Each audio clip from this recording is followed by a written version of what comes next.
दोस्तों नमस्कार। आपने कहावत सुनी होगी, 4 दिन की चांदनी फिर अंधेरी रात। एक व्यक्ति ने 2014 में एक पॉलिटिकल पार्टी बनाई और वो भी करप्शन के खिलाफ। देश को उम्मीदें थी कि एक नई उम्मीद, एक नया पॉलिटिकल सिस्टम इस देश में शुरू होगा।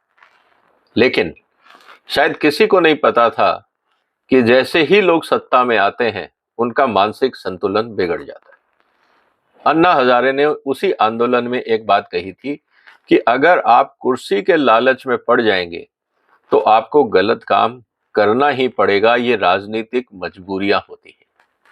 शायद केजरीवाल साहब ने अपने गुरु को इग्नोर किया और इस उम्मीद में कि वो हिंदुस्तान के सबसे ज्यादा पढ़े लिखे मुख्यमंत्री हैं, उनके पास सारे ज्ञान हैं, इसलिए अब उनको अपना दिमाग इस्तेमाल करने की जरूरत नहीं।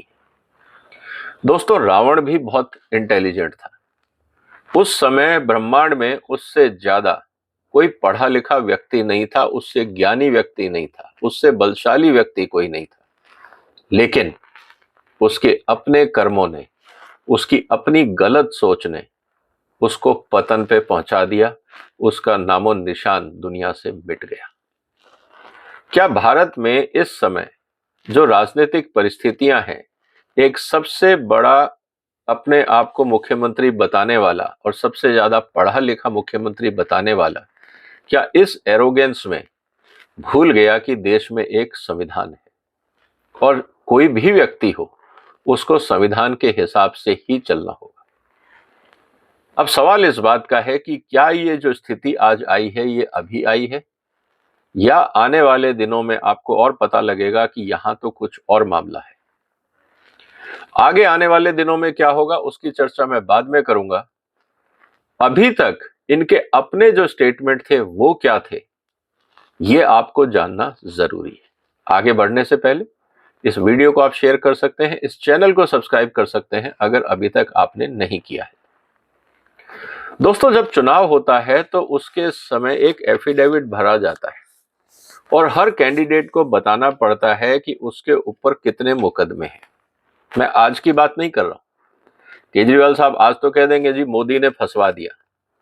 मैं अभी लीकर घोटाले की बात नहीं कर रहा हूं। जब से केजरीवाल सत्ता में है उनकी सरकार ने क्या क्या भ्रष्टाचार किए, मैं उसकी बात नहीं कर रहा हूं। मैं बात कर रहा हूं 2015 की, जब केजरीवाल ने ऑलमोस्ट आज से 9 साल पहले जब उन्होंने अपना एफिडेविट भरा था इलेक्शन कमीशन में चुनाव लड़ने के लिए। उस समय उन्होंने ये कहा था कि मेरे पर टोटल 47 केस हैं, 47 चार्जेस हैं और जिसमें से 10 क्रिमिनल केसेस हैं।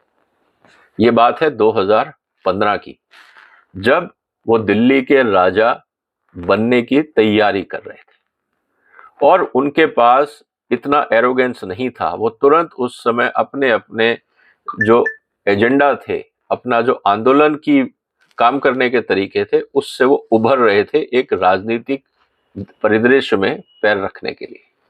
लेकिन 9 साल में आज क्या हो गया, अगर आप उसको सुनोगे तो आप ताजुब कर जाएंगे। केजरीवाल साहब शायद दुनिया के एकमात्र ऐसे मुख्यमंत्री होंगे जिनके पास कोई डिपार्टमेंट नहीं है। उनके हर मंत्री पे कोई केस चल रहा है और उनके हर डिपार्टमेंट में कोई ना कोई करप्शन का केस चल रहा है। ये अपने आप में एक विचित्र स्थिति है कि एक मुख्यमंत्री जो अपने आप को कट्टर ईमानदार बोलता रहा, उसका हर मंत्री किसी ना किसी गुनाह में फंसा हुआ है। उसके 50% एमएलएस पे कोई ना कोई सीरियस क्राइम चल रहा है और हर डिपार्टमेंट में जहां पे भी टेंडरिंग हुई है वहां पे घपला घोटाला सामने आ रहा है। लेकिन खुद के पास एक भी मंत्रालय नहीं है और हकीकत ये कि खुद मंत्री जी मुख्यमंत्री होने की हैसियत से कागज को साइन भी नहीं करते। अब आप समझिए कि ये जो सोची समझी जो रणनीति थी, जो साजिश थी देश के खिलाफ, ये आज से नहीं है। ये मानसिकता 2015 से पहले की है। इसका मतलब अब अगर आप मोदी को दोषी ठहराएं, मोदी कब आए सत्ता में? 2014 में। केजरीवाल सत्ता में कब आए? वो भी 2014 में ही लड़ाई शुरू की उन्होंने, तो दोनों साथ आए। अब सवाल इस बात का है कि कौन किसके पीछे पड़ा है। यह अलग बात है, राजनीति के रूप में आपको एक दूसरे के पीछे पड़ना पड़ता है, लेकिन जब आप क्राइम की दुनिया में शामिल हो जाते हैं, भ्रष्टाचार की दुनिया में शामिल हो जाते हैं, तो कोई आपसे करवा नहीं सकता, आपको खुद करना पड़ता है। उदाहरण के लिए, क्या लीकर पॉलिसी बदलने के लिए मोदी ने कहा था, जिसके कारण आज इनके मंत्री जेल में हैं और ये खुद कटघरे में हैं और इस समय जेल जाने की तैयारी में है? क्या ये मोदी ने कहा था कि आप लीकर पॉलिसी बदलें? दूसरी तरफ जितने घोटाले हुए, चाहे वो बसेस का घोटाला हुआ, स्कूल में घोटाला हुआ, हॉस्पिटल्स के काम में घोटाला हुआ, जितने घोटाले हुए, क्या ये मोदी ने कहा था? किसके कहने पे घोटाले हुए? किसने टेंडर्स में हेराफेरी करी? किसने देश की जनता के पैसे के साथ खिलवाड़ किया? आज सवाल इस बात का है। ये कहना बहुत आसान है कि ईडी हमारे पीछे पड़ी हुई है, सवाल इस बात का है कि ईडी क्यों ना पड़े। आज सवाल इस बात का है कि सीबीआई अगर इन्वेस्टिगेशन करती है, ईडी इन्वेस्टिगेशन करती है, उसके तथ्य अगर कोर्ट के सामने रखे जाते हैं और कोर्ट इन बातों को मान लेता है कि हाँ गड़बड़ हुई है और नेताओं को जेल भेज देता है, तो अब गलती किसकी है? क्या कोर्ट भी मोदी के कहने पे चल रहे? क्या केजरीवाल साहब ये कहना चाह रहे? दोस्तों, आज स्थिति ये है कि अगले 4 दिन में केजरीवाल की 4 पेशी,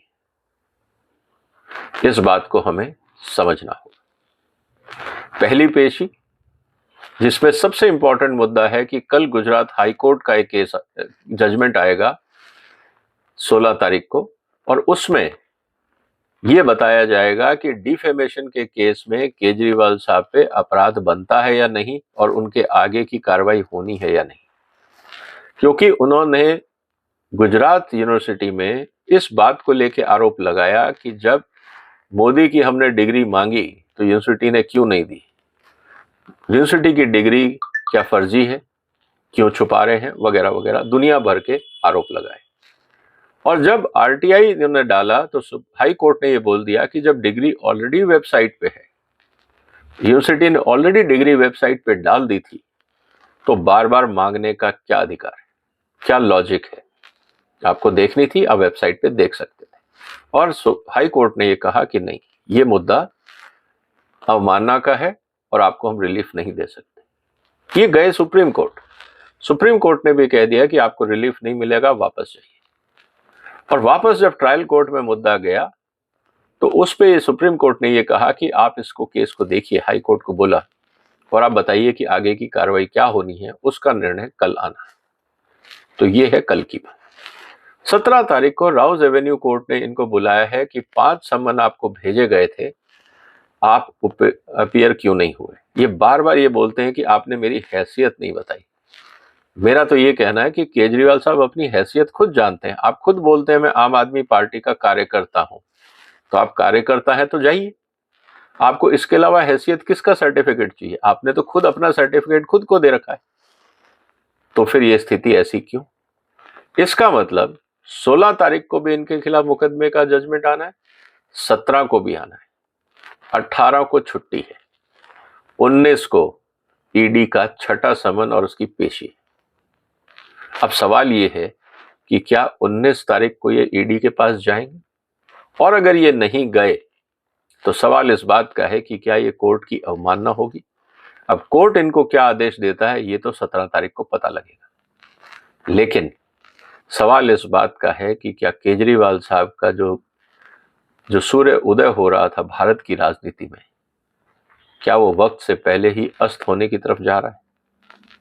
चिंता इस बात की है कि एक पढ़ा लिखा मुख्यमंत्री कहीं ना कहीं अपना मानसिक संतुलन खो बैठा और हिंदुस्तान की राजनीति में जहां वो अपनी ईमानदारी से एक जगह बना सकते थे, पूरी जनता ने बहुत सपोर्ट किया, बहुत समर्थन किया, भरपूर प्यार दिया, और बदले में इस राजा का दिमाग खराब हो गया। इन्होंने देश के हर कानून को तोड़ा। हकीकत यहां तक आ गई कि इन्होंने हाई कोर्ट की जमीन तक पे कब्जा कर लिया। किसको छोड़ा इन्होंने? ये भी इंपॉर्टेंट बात समझने की। तो मुझे लगता है कि केजरीवाल साहब शायद दुनिया के एकमात्र ऐसे नेता होंगे जिनके पास कोई डिपार्टमेंट नहीं था, जो कभी कोई कागज साइन नहीं करते थे, लेकिन उनके हर मंत्री पे केस और उनके हर डिपार्टमेंट में भ्रष्टाचार। शायद ये दुनिया का एकमात्र ऐसा केस होगा। इसीलिए मैं ये कह रहा हूं कि केजरीवाल साहब का नाम गिनीज बुक रिकॉर्ड में आएगा और शायद one of the most corrupt politician और one of the most unaccountable politician in power की कैटेगरी में शायद गिनीज बुक को इनको रखना पड़ेगा। देखते हैं दोस्तों, अगले 4 दिन में केजरीवाल साहब की जिंदगी का क्या होने वाला है। आप भी नजर बनाए रखिए, हम भी नजर बना के रखते हैं। फिर मुलाकात होगी एक और महत्वपूर्ण मुद्दे के साथ। तब तक ध्यान रखिएगा। फिलहाल वंदे मातरम।